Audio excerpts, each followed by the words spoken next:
నమస్తే డిఆర్బి న్యూస్కు స్వాగతం. ఢిల్లీ నడిరోడ్డుపై విదేశీ రష్యా మహిళల పట్ల అసభ్యంగా ప్రవర్తించిన ఒక వ్యక్తికి ఆ మహిళలే బుద్ధి చెప్పిన ఘటన ప్రస్తుతం సంచలనంగా మారింది. భారత పర్యటనకు వచ్చిన ముగ్గురు రష్యా మహిళలను ఢిల్లీ వీధుల్లో ఒక కామాంధుడు అసభ్యంగా వేధించాడు.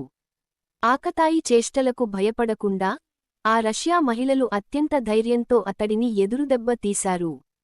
నడిరోడ్డుపై బడిత పూజ తప్పించుకోవాలని చూసిన ఆ వెధవను ఉరికించి మరీ పట్టుకుని నడి రోడ్డుపైనే దేహశుద్ధి చేశారు. ఇలాంటి నీచమైన పనుల వల్ల అంతర్జాతీయ స్థాయిలో దేశ గౌరవం మంటగలుస్తోందని నెటిజన్లు మండిపడుతున్నారు.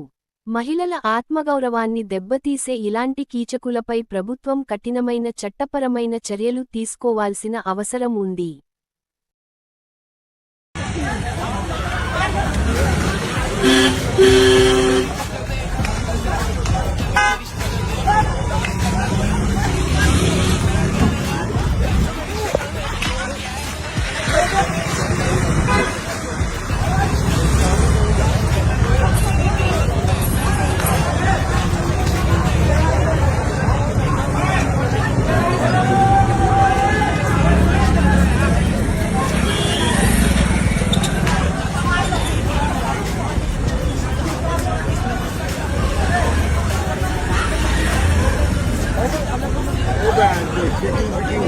गड्डी हटाओ।